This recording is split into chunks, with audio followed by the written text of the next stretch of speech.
Shalom Bapak Ibu Saudara, kita teruskan studi kita kristalisasi masih di kitab Yesaya.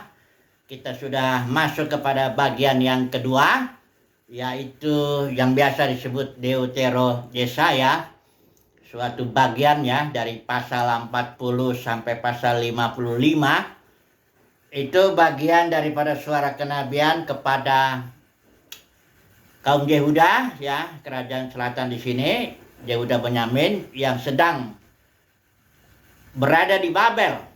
Ya, dia direncanakan Tuhan 70 tahun di Babel, dan barangkali ketika suara kenabian ini kurang lebih dia sudah 40 tahun tinggal di Babel ya.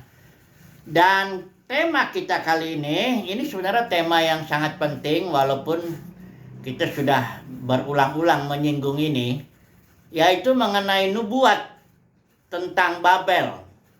Ya, adanya di pasal 46 sampai 47. Ini dua pasal yang merupakan suara kenabian dari Deutero Yesaya untuk Babel, yang menjadi alat di tangan Tuhan untuk membentuk atau mendisiplin umatnya. Jadi kita akan pelajari hari ini tentang Babel, tiga hal yang utama ini. Yang pertama, sejarahnya dulu. Ya, sejarahnya Babel itu apa? Itu kota. Ya, kalau sekarang itu sekitar daerah Irak itu ya, Babel. Itu sejarahnya dulu kita lihat, karena di kitab Kejadian itu ada sejarahnya, pasal 10, pasal 11 Kejadian. Kemudian setelah sejarahnya kita lihat nubuat Nabi terhadap Babel ini ya. Khususnya saat ini kita lihat Yesaya 46, 47 ini nubuatnya. Kemudian nanti di kitab Wahyu itu ada juga disebut Babel, pasal 17, 18. Hanya kita harus tahu bahwa kalau kitab Wahyu itu adalah kitab dengan bahasa simbol. Jadi Babel di kitab Wahyu itu adalah sebagai simbol. Simbol itu artinya tanda ya, yang menunjuk kepada suatu makna yang lain. Kayak tanda lalu lintas atau simbol lalu lintas P dicoret. Itu ada maknanya, artinya tidak boleh parkir di situ. Atau S dicoret, itu artinya tidak boleh berhenti. Atau banyak simbol lalu lintas, kalau setelah kita lihat jalan ada turun begini atau begini jalan berkelok itu sebagainya ya.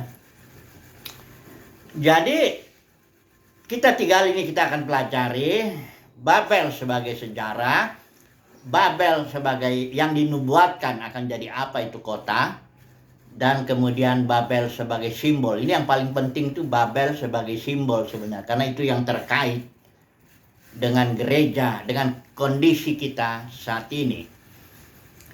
Kalau Babel sebagai sejarah itu ada, kita sudah tahu itu di Kejadian 10 dan 11 itu ada keturunan Nuh, Sem, Ham, dan Jafet. Dan ternyata itu ada kasus di mana Nuh mabuk, dan Ham ini melihat ya ketelanjangan bapaknya, ayahnya, dan Nuh mengutuk Ham ini ya, terkutuklah Ham.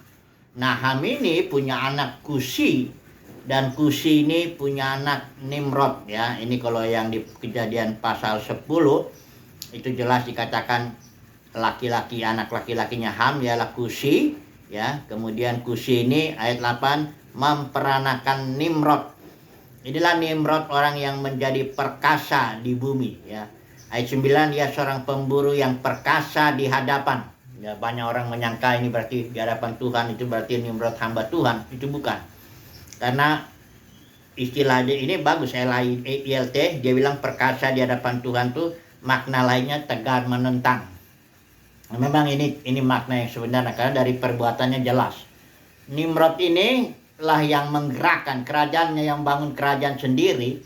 Ya, kerajaannya luas, mulai dari Babel, Asyur, banyak ini nama-nama kerajaan yang dibangun oleh Nimrod. Ya, Jadi Nimrod ini tujuan dia membangun juga, itu di pasal 11 itu dikatakan ayat 4. Dan mereka berkata, ini oleh kepemimpinan Nimrod, akhirnya mereka seluruhnya berkata, marilah kita membangun bagi kita sebuah kota. Ya, jadi inilah kota Babel yang dibangun oleh Nimrod ini. Ya, di sini khususnya menaranya juga. Bukan hanya sebuah kota, tapi sebuah menara dan puncaknya di langit dan membuat bagi kita suatu nama. Jadi Nimrod motivasinya dia membangun kerajaan atau membangun kota Babel itu adalah ingin mencari nama. Dia mencari nama itu bukan berarti dia belum punya nama, namanya kan udah Nimrod. Nama itu ekspresi dari atau di balik suatu nama itu ada reputasi orang itu, reputasi karyanya, perbuatannya, kemuliaannya, semuanya lah ya. Sama kayak nama Tuhan tuh, nama itu mengungkapkan ya karakter orang, reputasinya, karya-karyanya, perbuatannya dan sebagainya. Nimrod membangun kota Babel untuk reputasi dia, untuk nama dia, untuk kemuliaannya, untuk pendeknya untuk dirinya lah, ya. Ya tentu dia berbagi kemuliaan ya dengan para pengikutnya, ya, yang karena di sini dikatakan mereka sepakat membangun itu, ya.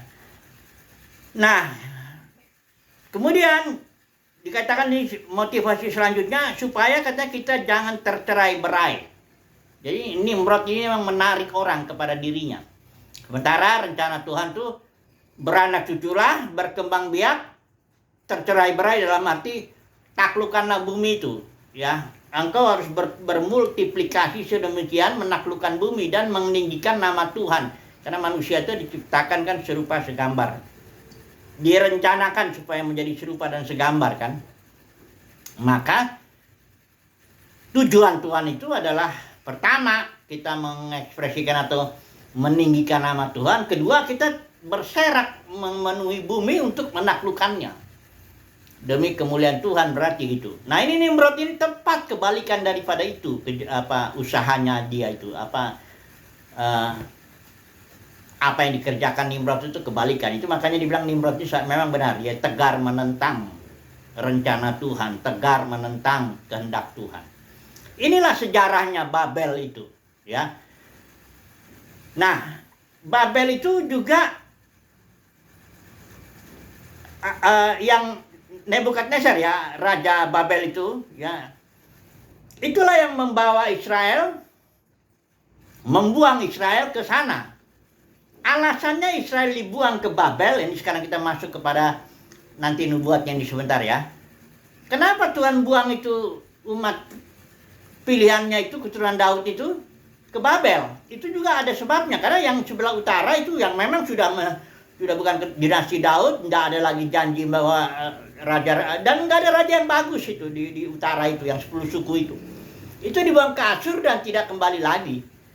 Tapi ini khusus dibuang ke Babel karena memang salah satu dosa, ya ada dua lah yang utama, dosa penyembahan berhala, tapi satu lagi dosa meminta raja.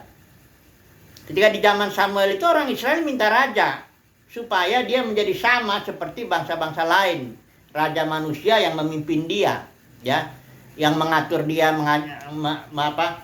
memimpin dia dalam perang dan sebagainya. Tuhan bilang berikan itu, ya. Mereka itu nggak menolak engkau Samuel, tapi mereka menolak aku. Supaya jangan aku menjadi raja mereka. Karena Tuhan itu ingin Israel kayak teokrasi gitu ya, yang mimpin Tuhan langsung. Ya memang Tuhan pimpin lewat nabi-nabinya, hakim-hakim apa sampai, tapi sebenarnya Tuhan yang mau pimpin umat ini langsung. Tapi Israel nggak mau. Mesti ada seorang raja, ya, yang akan ngatur kami, berperang, ngatur kehidupan kami lah, ya. Sudah, Tuhan bilang, kalau kau mau raja manusia, nah nanti kau rasainlah bedanya. Engkau mempunyai raja yang adalah aku, atau engkau yang memiliki raja yang manusia. Makanya dibuang di Babel. Supaya dirasakanlah. Di situ raja manusia itu, Nebukadnezar pada waktu itu ya, yang membuang itu, yang memimpin di situ. Dirasainlah bagaimana tuh. Ya, memang nggak selamanya nggak enak ya di Babel itu. Karena di Babel tetap Tuhan memberkati umatnya, menyertai. Karena Tuhan tetap sayang sama umatnya. Ya, tetap Tuhan memberikan makan minum pakaian peladang apa semuanya selama 40 tahun itu mereka di sana sudah beranak cucu ya, sudah ada sinagoganya juga. Mereka di situlah awalnya mula sinagoga itu muncul. Mereka bikin sinagoga kalau 10 orang, 10 keluarga orang Yahudi itu ada satu biasanya dibikin. Nah, itu kebiasaan itu masih dibawa juga ketika mereka sudah pulang ke Yerusalem, masih ada. Itu makanya banyak sinagoga selain Bait Suci yang ada di Yerusalem. Itu banyak sinagoga di setiap daerah-daerah itu di mana ada 10 orang Yahudi, 10 keluarga orang Yahudi ya, ada satu itu biasanya dibikin. Itu makanya ada kepala rumah ibadat itu dia, kepala yang memimpin sinagoga itu. Ya, di sinagoga ini mereka belajar kitab Taurat. Tentu nggak lagi melakukan ritual-ritual korban persembahan atau apa, nggak bisa, karena korban itu harus di kota Yerusalem, di tempat yang Tuhan pilih ya, nggak bisa sembarang aja. Maka mereka di sinagoga itu cuma kumpul-kumpul. Sinagog itu artinya perkumpulan ya, tempat berkumpul belajar Taurat di sana ya. Jadi diberkati juga mereka di Babel itu. Makanya ketika mau Zerubabel itu mau bawa pulang itu atas perintah Koresi, Raja Persia itu ya, bukan Raja Babel lagi. Itu kalau nggak digerakkan Tuhan, nggak mau orang Israel juga pulang ya. Di dalam kitab Esra itu dijelas itu pasal 1 ayat berapa itu? 5 atau berapa itu? Seberapa orang yang digerakkan Tuhan dari Babel itu pulang ke Yerusalem untuk bangun Bait Suci, itu hanya harus digerakkan karena mereka udah nyaman juga. Lama-lama di Babel nyaman, walaupun sebenarnya ya sesuai kitab Mazmur mereka tidak bisa menyanyi kepada Tuhan dalam pengertian dengan sepenuh hati, nggak bisa lagi. Mereka sudah dibuang. Ada perasaan dalam batin mereka tuh, ini bukan tempat kami ya. Kami sudah dibuang dan kami merasa menderita lah. Ada lagunya itu apa? By the Rivers of Babylon itu apa tuh? Ya, Bonnie M nyanyi lagu itu. Itu ayat itu dari Mazmur itu dikutip itu ya. Mereka dipaksa suruh bernyanyi. Gimana kita harus bernyanyi ya? Sementara kita ada di negeri orang di Babel ini ya. Ya, mereka bisa nyanyi, kami tidak akan melupakan engkau Sion katanya. Jadi tetap dalam batin mereka umat pilihan Tuhan ini, tetap umat Tuhan ini ada suatu perasaan bahwa mereka nggak sedang dalam rumah, nggak at home lah, mereka sedang dibuang, sedang diapat, walaupun Tuhan tetap menyertai, memberkati ya, karena Tuhan itu ada Tuhan yang memberkati ya. Jadi itulah sebabnya umat Tuhan itu dibuang ke Babel, karena mereka supaya dirasakanlah bedanya kalau kamu mau dipimpin Tuhan langsung, aku menjadi rajamu, atau kamu mau pilih seorang raja manusia, silakan ya. Itulah dia, kau rasakanlah bedanya ya. Nah, kemudian kita coba dulu masuk langsung nubuatnya ini, Babel ini ya, sebagai alat ya. Perhatikan di sini ayat 6 pasal atau kita di sini dulu kita ambil atau ini Dewa Bel ini ya. Pasal 46 ayat 1 itu Babel itu ada dewanya. Jadi memang setelah kerajaan Nimrod itu pecah, karena bahasanya juga kan beda-beda itu ya. Setiap bangsa dengan bahasanya itu punya ilahnya. Ya, ada rajanya, ada ilahnya. Biasanya sederhana ya, kota, ya satu kota, ada rajanya, ada ilahnya. Kalau Dewa Bel ini itu adalah ilahnya kota Babel. Ya. Dan dinubuatkan Dewa Bel sudah ditundukkan, pasal 46 ayat 1 ya. Dewa Bel sudah ditundukkan. Jadi ada saatnya dinubuatkan bahwa suatu saat ya, kita nggak tahu penggenapannya ini karena itu sejarah. Belajarlah sejarah itu ya, nanti kalau saudara mau ya boleh silakan aja belajar tentang Babel ini ya. Apa yang terjadi dengan dia ini ya. Sepanjang sejarahnya itu setelah ini. Yesaya ini ya. Pendeknya kita percaya apa yang kita bilang, Dewa Bel sudah ditundukkan. Dan khususnya juga kepada orang Babel yang diam di situ. Ini kita ambil aja sebagiannya ya. Pasal 47 ayat 6. Aku tadinya kata Tuhan murka terhadap umatku, menajiskan milik pusakaku dan menyerahkannya ke dalam tanganmu, ke dalam tangan Babel itu, orang-orang Babel.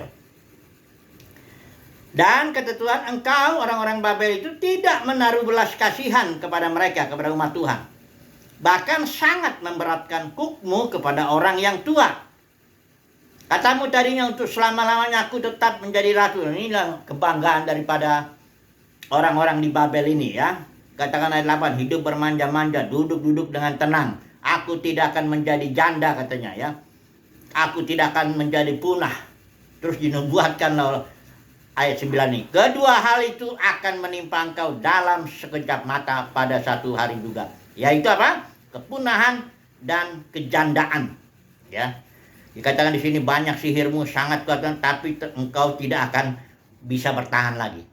Kira-kira nubuatnya yang mengerikan.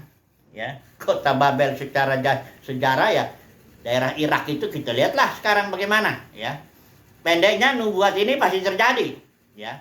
Karena ini adalah firman Tuhan yang mengatakan begitu ya. Nah, oke lah, pendeknya intinya nubuat ini atau di ayat 9 lah, ayat 11 lah kita lihatlah intinya. Tetapi malapetaka akan menimpa engkau. Itu satu ya. Jadi malapetaka menimpa kota Babel itu ya. Kemudian bencana akan jatuh atasmu, ya. Bahkan dikatakan engkau nggak sanggup lagi dengan mempersembahkan korban itu pelayanan kepada dewa Bel, itu nggak bisa lagi, apapun juga. Pendeknya ada dua hal, yang malapetaka dan bencana akan menimpa engkau. Ini nubuat, ya, dan pasti terjadi. Nah, saya yakin sih sudah terjadi, ya, tentang daerah itu, Babel itu, ya, daerah sekitar Irak itu kan. Nah, itulah nubuatnya. Kemudian mari kita masuk kepada simbolnya. Ini yang penting saya rasa ya. Simbol Babel itu apa ya? Tadi kita sudah melihat, atau kita baca dulu sebentar di Wahyu pasal 17 dan 18 ini. Sekarang kita masuk ke poin ketiga ini. Babel sebagai simbol. Ini kitab Wahyu harus dibaca sebagai kitab simbol, jangan salah. Kalau udah baca Wahyu, bacanya letterlek, nggak bakalan ngerti lagi. Ini kitab jadi kayak ngeri gitu ya. Padahal ini kitab Wahyu itu kitab pemulihan segala sesuatu. Bagaimana bergerak Tuhan mewahyukan Yesus Kristus dan gerejanya, para pemenang, terus sampai akhirnya langit dan bumi yang baru. Ini kitab pemulihan segala sesuatu, Wahyu, kitab Wahyu. Tapi bahasanya bahasa simbol. Itu yang harus dipahami. Coba dulu kita baca dulu Wahyu pasal 1 ayat 1 ya. Supaya kita tahu ini. Supaya jangan dibaca secara letterlek, harfiah ya. Coba dulu ya, saya baca dulu. Inilah wahyu Yesus Kristus yang dikaruniakan Allah. Ini saya pakai LAI ya. Kepadanya supaya ditunjukkannya kepada hamba-hambanya apa yang harus segera terjadi, dan oleh malaikatnya yang diutusnya. Perhatikan ya, ia telah menyatakannya. Nah, ini istilah menyatakannya yang diterjemahkan ini bahasa dari istilah Yunani semaino. Kalau dari sini, di sini menyatakan kepada hambanya Yohanes. Kalau nggak tahu kalau YLT, saya rasa dia tetap menyatakannya juga ya, atau mewahyukan. Coba sebentar kita lihat dulu, kita bandingkan yang YLT ini ya, Wahyu 1:1. Wahyu Yesus Kristus yang telah Elohim berikan kepadanya untuk memperlihatkan kepada hamba-hambanya apa yang harus terjadi dengan segera. Dan dengan mengutus melalui malaikatnya, dia memberitahukan. Ini istilah semaino diterjemahkannya di sini menyatakan. Yang di sini ILT bilang memberitahukan. Nah, semaino itu istilah Yunani yang akar katanya sema. Sema itu artinya simbol atau tanda.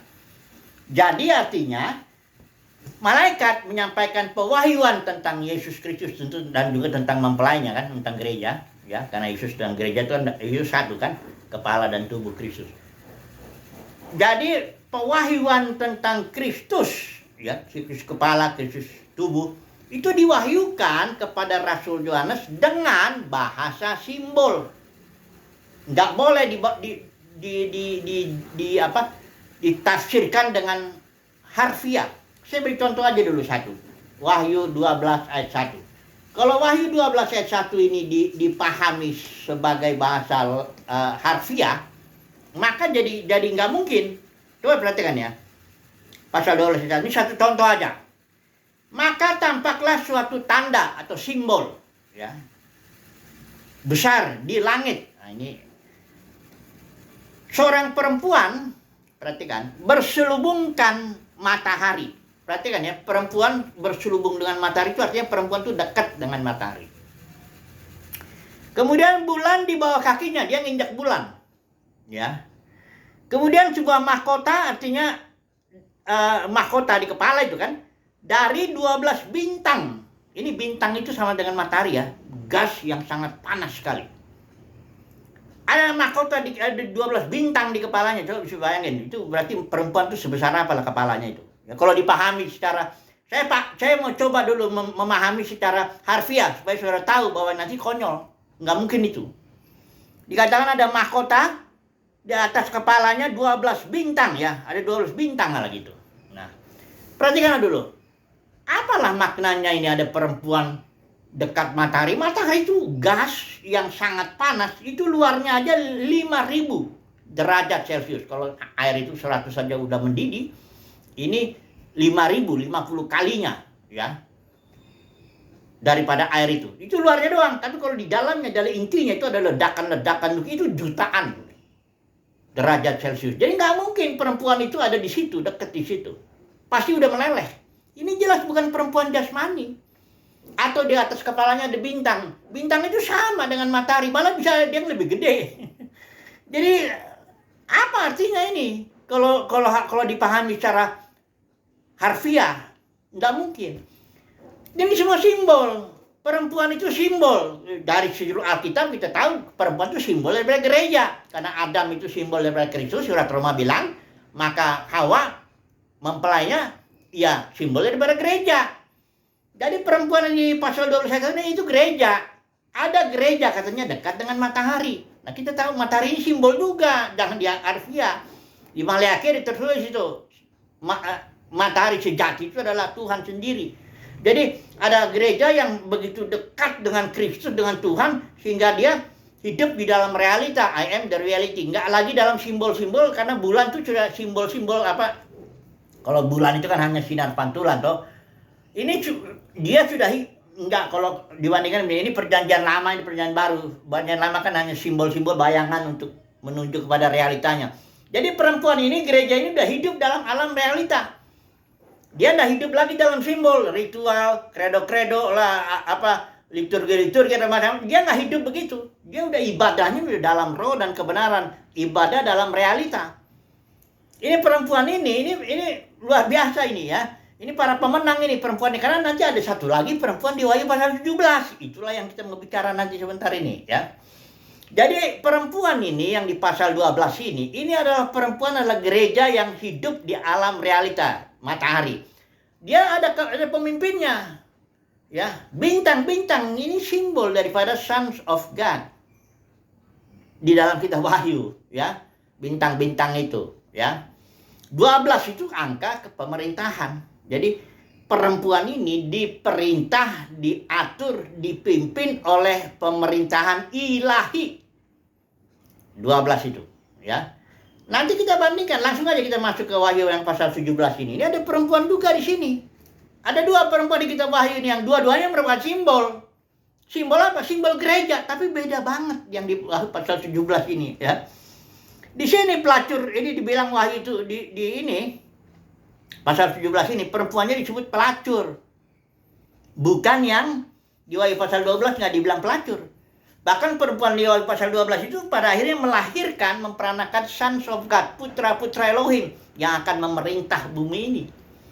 Kalau yang di Wahyu pasal 17, nah ini malah akan terjadi penghakiman kepada pelacur yang di sini. Ini pelacur ini katanya duduk di tempat di padang gurun. Padang gurun ini tempat di mana penghakiman itu, ayat 3 itu. Dalam roh aku dibawanya ke padang gurun. Nah, dan perempuan ini anehnya ya duduk di atas seekor binatang. Binatang juga simbol di sini. Sistem pemerintahan manusia itu binatang. Ya, bahkan negara-negara tuh simbolnya binatang-binatang. Itu memang binatang maksudnya sistem pemerintahan manusia. Nah, ini perempuan gereja yang adalah pelacur. Ya kalau saudara tahu ya, kalau istri itu kan menerima satu benih dari suaminya. Kalau pelacur berarti kan banyak benih itu. Ya, benih firman, masuk benih tradisi, benih adat, benih macam-macam semua. Benih masuk ke dalam itu. Benih pikiran manusia, ya benih iblis juga masuk semuanya. Sehingga dia disebut pelacur. Ya, dan dia duduk ditopang oleh sistem pemerintahan manusia. Binatang. Ya. Ini gereja ya perempuan ini ya. Saudara jangan bayangkan perempuan itu ada yang bilang kalau ini Apa Babel itu perempuan itu, karena perempuan ini adalah Babel. Perhatikan dulu ya, pasal 17 ayat yang 18 ini. Dan perempuan yang telah kulihat itu adalah kota besar. Jadi perempuan itu adalah kota besar, big, ya. Bukan holy city. Nanti ada bedanya. Yerusalem baru itu mempelai domba. Ini big city. Siapakah kota besar itu? Pasal 18 langsung jelasin. Ayat 2. Dan dia berseru dengan suara yang kuat, sudah rubuh Babel, kota besar. Jadi kalau dibilang perempuan adalah kota besar, kota besar adalah Babel, berarti perempuan adalah Babel, kan begitu ya. A sama dengan B, B sama dengan C, berarti A sama dengan C. Oh, itu mah anak SD juga tahu itu, ya. Konklusi yang seperti itu. Jadi perempuan itu adalah Babel. Tapi perempuan ini siapa? Jangan bilang, ada yang bilang Babel itu Amerika. Waduh, kok jadi begitu. Babel itu perempuan. Perempuan itu siapa? Pelacur. Itu gereja. Gereja yang ditopang duduk di atas sistem pemerintahan manusia. Gereja yang ditopang oleh hierarki, gereja yang ditopang oleh sistem pemerintahan manusia, itulah dia, Babel.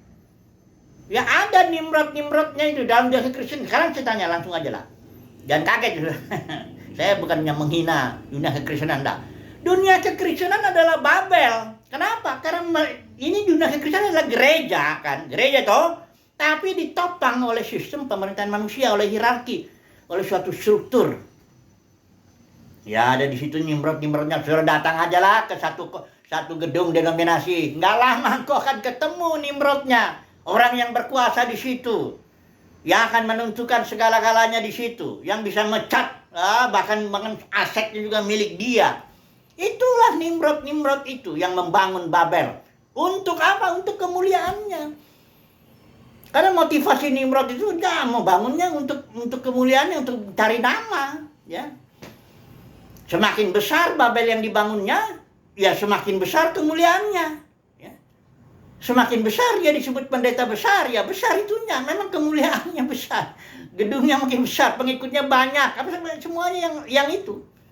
Namanya besar pokoknya. Ya. Udah sudah lihat ya, perempuan adalah kota besar. Kota besar adalah Babel. Itu jelas itu di Wahyu pasal 17 itu dan 18 itu. Dan ini ya, ada dua perempuan ya di dunia saat ini di dunia ini, penglihatan soalnya Rasul Yohanes melihat. Memang nggak semua orang melihat, makanya ada banyak orang dunia kekristenan nggak fine aja, kita mah biasa aja, nggak ada. Ya memang kita punya kekurangan, kelemahan, tapi ndaklah itu karena orang itu nggak melihat di kitab Wahyu, nggak melihat matanya siapa sebenarnya dunia kekristenan, siapa sebenarnya Wahyu pasal 17-18, siapa sebenarnya Wahyu pasal 12. Karena nggak melihat, malah nanti kita yang melihat dibilang, kamu jangan menghakimi. Ini soalnya ini penglihatan atau pewahyuan ya, dibukakan. Wahyu itu apokalipto. Itu tadinya dia di situ begini, terus dia dibuka gini. Ini apokalipsis ya, istilahnya apokalipto sama itu. Artinya pembukaan, pewahyuan. Tadinya itu terselubung, terus dibuka gini. Tadinya dunia kekristenan terselubung, terus dibuka. Bagi orang yang melihat. Saya beri contoh satu aja lah dulu dalam dunia keagamaan pada waktu itu ya. Yudaisme lah ya. Kita contoh dulu satu. Saudara lihat ketika itu di bait suci, mereka sedang beribadah ya, di zaman Yesus itu. Waktu Yesus masuk ke bait suci dan dia menghamburkan itu. Uang penukar uang dibalikin sama Yesus itu, terus orang yang bikin jualan semuanya, dagang binatang semua dihancurin semuanya. Itu kenapa Yesus buat begitu? Sebelum datang Yesus semuanya baik-baik saja, semua damai-damai saja, gak ada masalah. Setiap orang Israel datang minimal dalam 1 tahun 3 kali, acara Paskah, Pentakosta dan Pondok Daun. Mereka datang membawa korban, berjalan dengan baik. Terjadi jual beli di situ semuanya, nggak ada masalah. Orang Farisi ahli Taurat yang berdagang di situ nggak masalah. Kok tiba-tiba ada Yesus datang? Dia ngelihat Kau jadikan ini yang Yesus lihat bukan baik suci, ini rumah penyamun. Itu yang Yesus lihat. Makanya dia bisa ngamuk begitu. Kau jangan jadikan rumah Bapakku menjadi sarang penyamun. Masalahnya karena Yesus melihat. Ya, barangkali murid-muridnya pada waktu itu juga nggak ngelihat. Dia kaget kok kenapa Yesus marah. Kenapa Yesus ngamuk begini? Marahnya bukan marah yang pelan-pelan, baik-baik, nggak marah. Bayangin kalau sedang kusuk-kusuknya lah dalam apa semuanya korban apa semua orang, ada juga nyanyinya, sudah biasa kan, Daud juga menambahkan itu. Tahu-tahu ada seorang ngamuk gitu. Kenapa? Karena dia melihat. Itu kuncinya aja lah. Kuncinya dia Yesus melihat. Atau dia Rasul Yohanes atau Yohanes Baptis lah. Ketika dia sedang membaptiskan itu kan suasana juga kusuk juga toh. Datang orang, barangkali banyak yang menangis juga karena dia mengaku dosanya dan sebagainya. Suasana kusuk. Tiba-tiba Yohanes Baptis melihat ada beberapa orang Farisi ahli Taurat, pemimpin agama di zamannya itu. Yohanes Baptis langsung bilang, keturunan ular beludak katanya. Coba bayangkan. Sebelum Yohanes Baptis ngomong gitu, itu orang Farisi ahli Taurat sangat dihormati orang banyak. Orang Farisi ahli Taurat di dalamnya itu Sanhedrin, itu para pemimpinnya di zaman Yesus itu Kayafas dengan 70 anggotanya, itu orang-orang terhormat di masyarakat. Mereka punya kekuasaan, mereka yang mengatur, bukan hanya kekuasaan dalam bidang agama, bahkan dalam bidang sosial kehidupannya mereka bisa diberi kekuasaan oleh orang Roma pada waktu itu kan. Di sana ada Gamaliel, seorang yang melahirkan Saulus ya. Ada di situ Yusuf Arimatea, orang kaya. Ada di situ Nikodemus ya. Orang-orang yang terhormat lah. Tahu-tahu Yohanes Pembaptis bilang, "Hai engkau keturunan ular beludak." Kenapa? Apa Yohanes Pembaptis kayak benci menghakimi atau apa? Enggak. Karena dia melihat memang benar kau itu keturunan ular. Ular di sini sih simbol itu iblis ya. Karena nyatanya benar kan, mereka membunuh Yesus kan. Siapa sih yang bunuh Yesus kan? Yang dimotivasi oleh iblis itu ya, itu bukan Pilatus ya, bukan. Itu loh para pemimpin agama itu, Sanhedrin yang bunuh Yesus itu. Ya. Makanya mereka iblis, makanya Yesus bilang di Yohanes 8, "Bapakmu iblis." Kadang-kadang kan kita begini ya, jangan gitu dong, jangan menghakimi dong, jangan begini dong, gini-gini. Ya karena kita barangkali nggak ngelihat seperti Yesus dan Yohanes Pembaptis.